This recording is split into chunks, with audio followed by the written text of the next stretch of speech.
Hello and welcome to Mystery Us. I'm Tony Pratt, your host for Mystery Us, and today on our program we have some very fascinating, intriguing guests.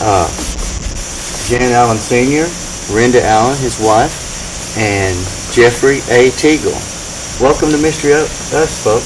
Thank you for having us. Thank you very much. We're here at Standing Stone State Park doing some Bigfoot research, Bigfoot hunting, and we went out yesterday and found a few things that we're going to share with you on the show, and we're going to go out again today and see what evidence we can find.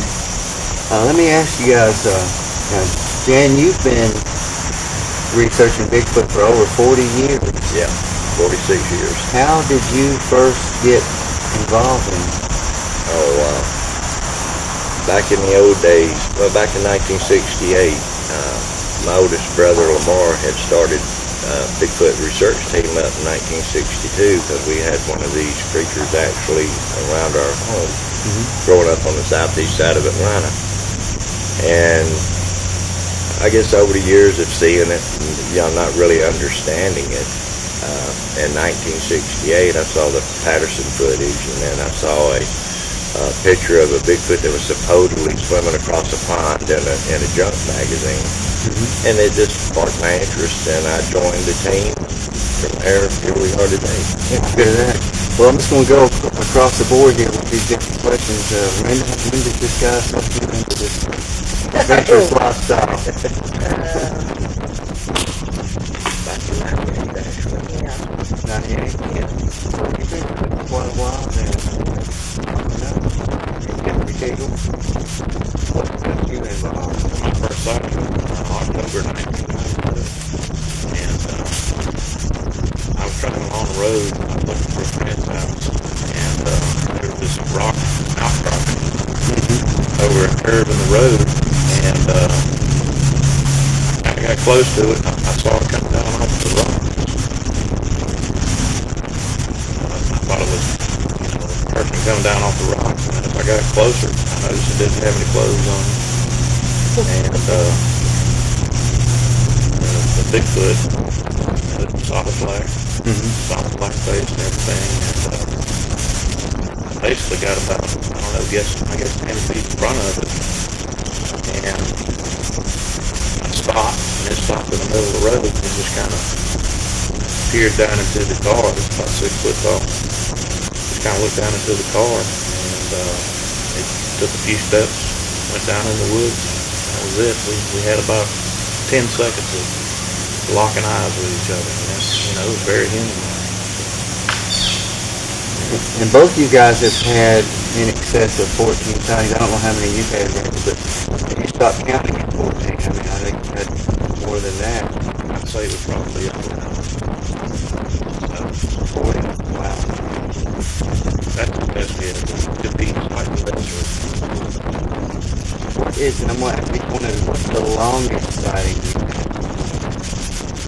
I guess that was probably the share that. Yeah. Probably an hour and 20 minutes. Yeah, some of it's like an hour and 10, hour and 20 minutes, something like that. Where was that at? It was actually Here? Up here. Up here. Now, why is Standing Stone such a good research area? There's Bigfoot here. I mean, how did you find out that this is a good location?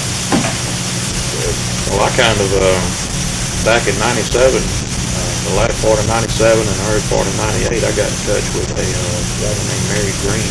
And I started coming up here. Tennessee Bigfoot lady. Tennessee Bigfoot lady. Yeah. And I got introduced to a lot of people. Sherry Maylin, she's been on your show. Yeah. Janet Carter, she's been on your shows. And I think her and Mary wrote the book together and everything. I got introduced to a lot of people. And I've come up here ever since. Well, Janet Carter has a farm, or had a farm where she had some sightings since she was in childhood. She had a farm in Madisonville, Tennessee. Madisonville. I don't believe she has that. She doesn't own that farm. Right. And so she kind of grew up with Bigfoot's kind of just being around. And supposedly. Yeah, that's the story, right? But you were around the area. Did you ever have sightings there? Yeah. So there is Bigfoot. So there, I saw Bigfoot at her farm. So she definitely had some stuff going on. Yeah. Early on, she had a lot of activity, quite a bit there. And really, it's not that far away. It's probably a little less than 2 hours away from here. Mm-hmm. As the crow flies, it's really not that far from, this stretch of mountains. Right. Now you and Jan co-host a radio show called Chatahoochee Bigfoot Radio. Chatahoochee And I was on there a couple of weeks. And other mysteries, right? You added the other mysteries so that you can talk about more than just one thing. Because you can only talk about Bigfoot for, well, I don't know. Well, we talked about Bigfoot for forever. about 10 hours yesterday. So Yeah. you may not run out of information on Bigfoot. Yeah, we just thought it would be good to incorporate other aspects, I guess, of paranormal research. Right. It could be ghosts, UFOs, psychic communication, anything that's weird, And there's a divide, though, in the Bigfoot community as to whether, Bigfoot type research should be lumped in with all these other paranormal topics. Whether it's a paranormal, there's any paranormal aspect to Bigfoot, or whether it's just an unknown primate or unknown creature that, needs to be discovered. Right.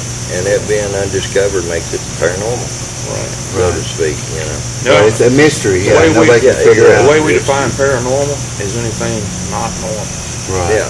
Outside the norm. Yeah. Outside Beyond of the the norm. box. Precisely. But, coming back to here, this is something like, I think, somewhere around 33,000 acres.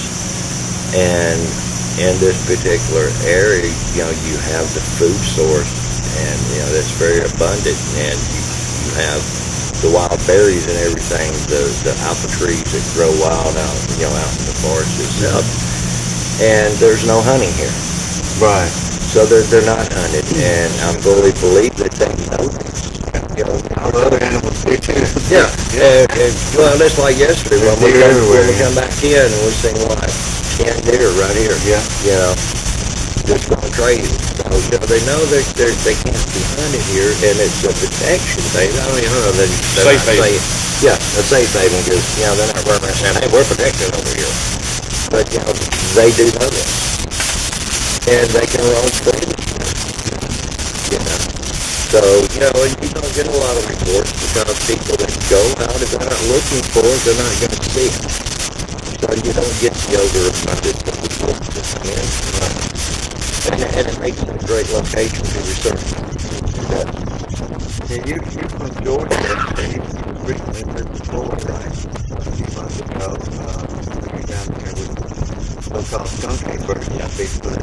Yeah. But in Georgia, you had an organization. Tell me about the organization.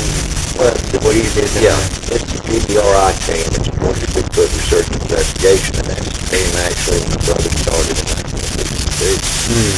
And in 1968, when I started researching, I researched with until 72, and then I started my own team. It's called the Bigfoot Exploration Unit, and I ran it for about 3 years, and wound up going back, to his team. In 87, I was about to say promoted up to a chief investigator, and I held that spot until Lamar passed in 2000. And and I was like, what? This is so many years of doing this, and I want to keep his legacy alive. Right to die out because he died. Yeah. And so I just, I stepped up to the plate, took over the reins, and just kept the team going. And right now we're about 30 members strong in Georgia. So you're still involved with it, even though you've moved to Florida? Yes, I still have it. And actually, me and Renda are working on starting up another team in Florida. It's going to be called the FBRI. So we can just kind of work off the same website, so to speak, and incorporate both of the teams And together. what's the website address? It's GBRIResearch.com. GBRIResearch.com. Yeah. Okay, we'll get that up on the screen and everything. Now, what is the? I'm going to let each person answer across here. There's several different methods, and we're going to show some of the footage that we got yesterday of demonstration of some of this. I know we did some tree knocks and some Did get whoops. calls, you know, Oh. try to call Bigfoot in and make different sounds and stuff. What other methods, or what primary method, or is there a preferred method that you have had a lot of results with more than others? The method that's worked for me really has been the whoops. You know, doing whoops. You know, the notch. You know, and Jeff would definitely agree with me on this. I know because we talked about it last night. You know, people think that Bigfoot's running around in the woods knocking on trees. Right. And you know, we're really dismissing that because It could be to an extent, but to an not extent, as much. but yeah, I mean, if you we were talking last night, if you pick up a piece of wood in the woods and knock on a tree, 9 times out of 10, if you hit the tree, what you got in your hand is going to explode. It's going to break. Right. That you go And, and I'm sure Bigfoot's going to run around. Oh, this pick of what might work, you know. And you don't see them walking around with clubs in their hands.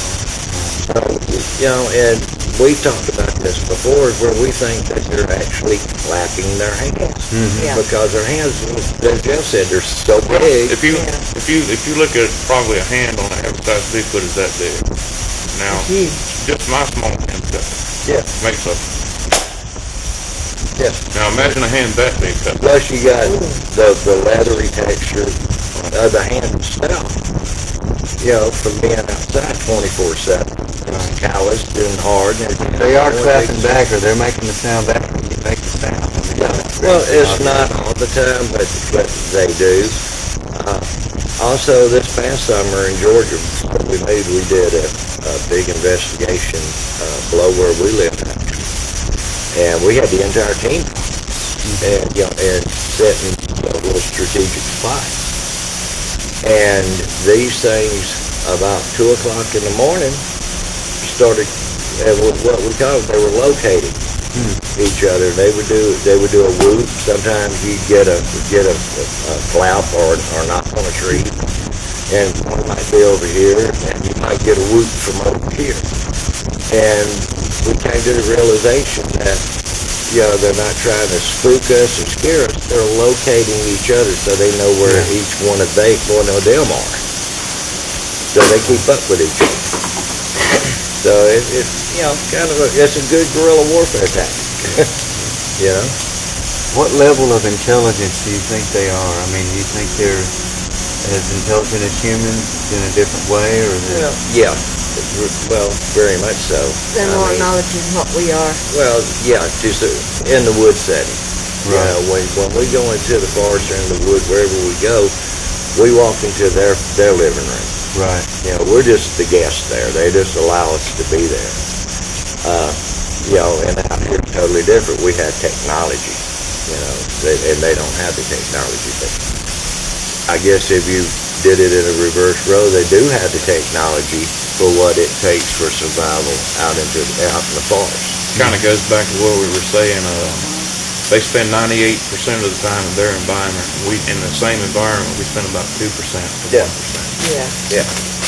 Well, and yeah, depending on how dedicated you are and how much you go out into the woods. Right. Yeah. And people don't realize when you go into a location, you know, and we talked about this yesterday. You know, they camo up. They put all the camo on, and they're going to do this guerrilla warfare stuff, and it doesn't work.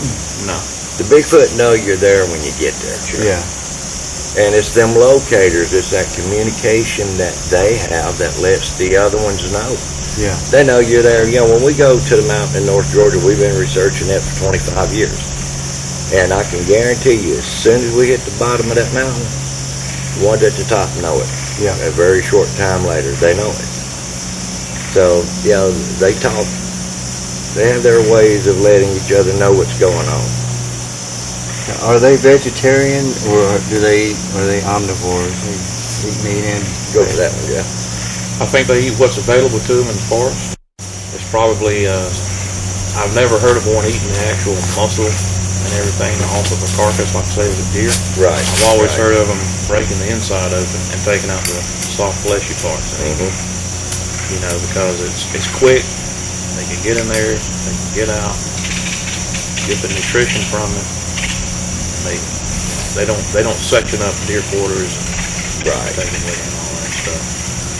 And and the biggest thing is kind of what's the liver. Yeah, the Because liver. the liver, So the high heart, protein. lungs, any soft You know, organ. they know what they have to sustain them in an area, and again, we talked about it yesterday.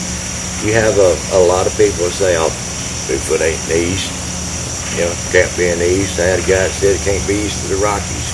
You don't have the food source to sustain it. But you know what, to me, that's like any other animal in the forest. It learns how to adapt. Right. It adapts to the food source that it has readily available to it. Yeah. And I don't care if it's in Louisiana in the swamps or Northern California or Georgia or here in Tennessee, they adapt to what food source they have. And it does sustain them. So, this other stuff they say that, the area doesn't support it is a bunch of malarkey. Well, we found walnuts, yesterday. Yeah. Hundreds of thousands. And actually, and you got film of it where we found about 20 or 30 of them laying on the ground, like nice, neat little layout, none on top because drying out in the sun. Like somebody or something, and they out there. But it put it there for a reason. So that's your intelligence factor. That's what this was that doing it. That's an intelligence that it knew exactly what to do to make this food source eatable or edible to them. Was they just storing the walnuts there? Yeah, it's like 30 of them just here in a pile. Yeah.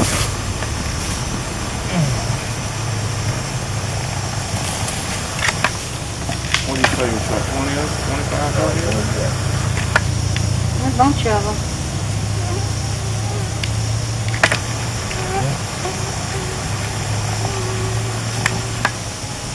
And if somebody done it, they would think about it.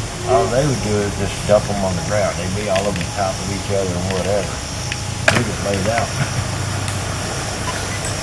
Why is Sasquatch so elusive? I mean, why can't people just go out there and find them? Can't you just comb the area? If you had enough people, you just go through the woods, and there you'd have to run into them, wouldn't you? Or they live underground. What's their secret? I think it's the way they're colored. I think their coating of fur or hair, whatever you want to call it, allows them to just perfectly blend with trees and other various types of foliage. I've even heard of them taking foliage, and if their hair is long enough, they'll stick some of the foliage in there like almost like a ghillie suit. Plus, when people go out there, me and Jan were talking about this a few days ago. When you go out and say the people standing there beside a tree, well, it's going to be standing there still most likely, and you're not going to readily pick that up. Blend in. Yeah, the perfect camouflage system. Yeah, and until it moves, it's just a foot. Yeah, that's the best bit. Well, and that's one of the theories that I work on is positive negative space. And when you go out in this setting here and you look at these woods behind us, that's a negative setting because it's continuously still. Right. So it's a negative setting. Well, Bigfoot is also in a negative setting until he moves. Yeah. When he moves, he becomes a positive and a negative setting. Right. And a lot of people don't understand that. And when they stand still or they squat down, they bend down, they're a bush. Until they move, they're a bush. And we ran into that when we got the pictures of the Dogman here. Right. As long as they were down, if you didn't know they were there, and these creatures we observed for over an hour. There was actually 5 of them. They just would swap out. And it was actual Bigfoot, what your typical human-like Bigfoot walking with a different bipedal animal, almost a wolfy-looking type. Yeah. Which we call them Dogman. We call him the Dogman. And in one of the photographs, if you zoom in close enough, it looks like the regular face, of a regular Bigfoot in the background behind this Dogman that we got. We'll give you that picture to throw up there too. Okay, cool. Yeah, we'll give that to you. And then one of the photos that I have, it was of another one. Actually, it was took the following day, and it's been checked out by a couple of different places, but they think that there actually might be a young one holding on to the back of it, and it looks like a little bitty face, a little bitty monkey face. Little Dogman? Yeah. I don't know if it's a little Dogman or a little what, but it looked like a little something. It's not a pug like your dog. It's got a snout pronounced. So I guess what we're trying to say is what we call a Dogman and the more normal human-looking Bigfoot, they share some type of semblance with each other. Yeah. They coexist with each other. Right. At least here they do. Yeah. Now, I've heard of other places where, supposedly they're in all these little clan disputes and everything, but I haven't seen that here, and I haven't seen it in Alabama. So. Are there other features of the Dogman? I mean, I believe you were telling me that they're not as huge as Bigfoot normally. They're a little more thin or More lean. Yeah, they're tall and lanky. I know when these would stand up, they just looked malnutritious, big time. They were just Didn't have any lanky. girth. Yeah, no girth to them. And they, and tall. I mean, you would honestly think of a Hollywood scary movie with the devilish-looking thing they have coming towards you. That's what it looked like. Looks like a werewolf, sort of.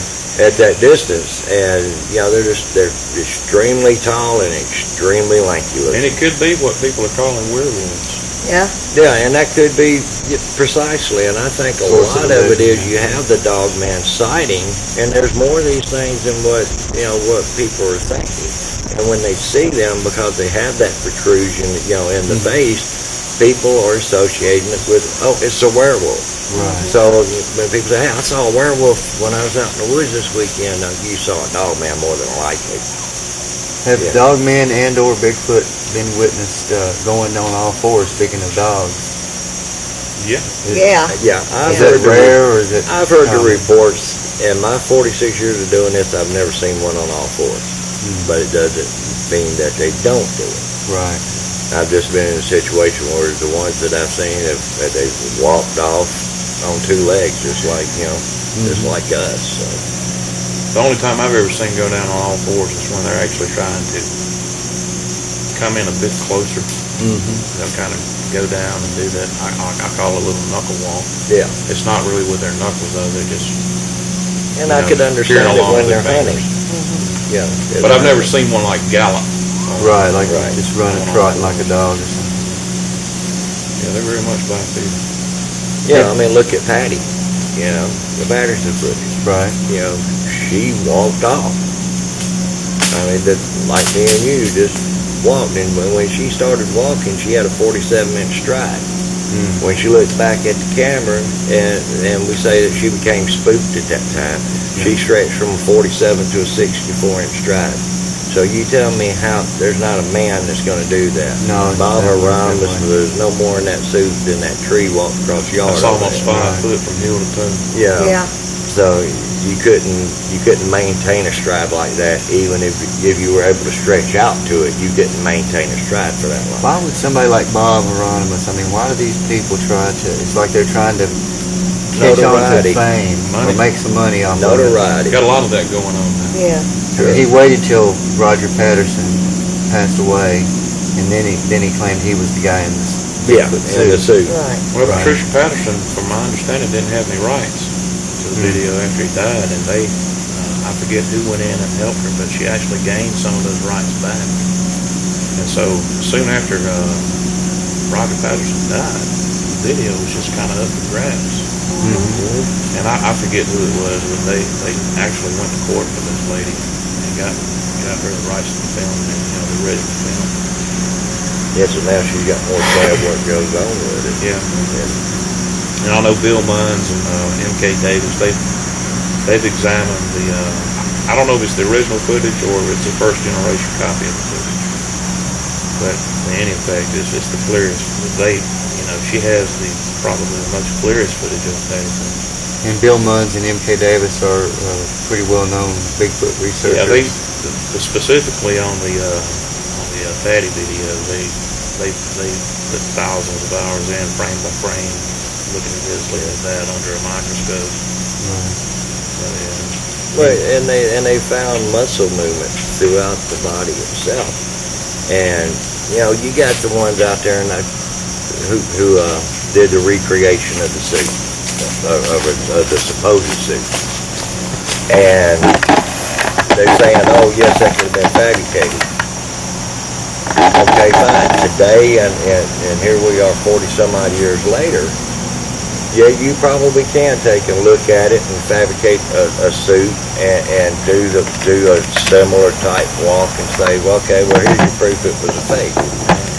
But it's not proof. You have to go back, because in 1967, you didn't have the stretch material that we have today.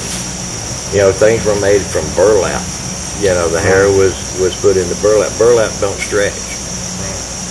And you got to go back and use the technology of 1967 to do your recreation. Right. And materials back then didn't stretch, so you would get a wrinkleness, or you get a bunching up or whatever.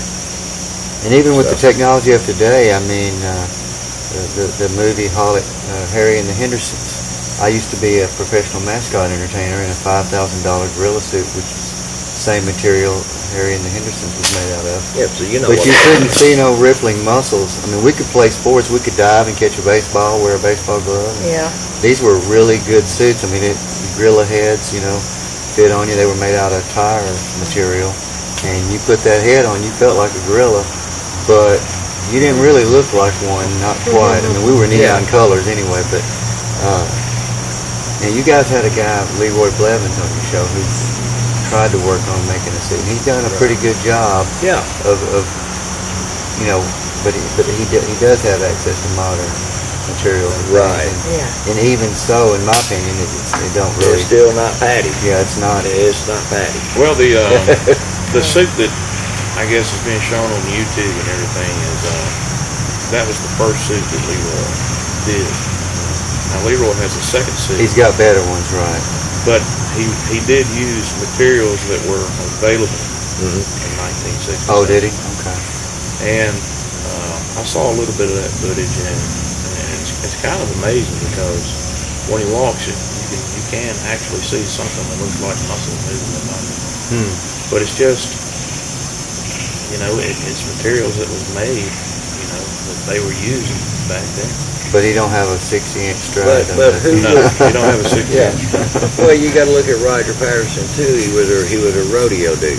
Right. I mean, he didn't have a lot of money. He was a weekend warrior, what we call. He went out on weekends and researched Bigfoot.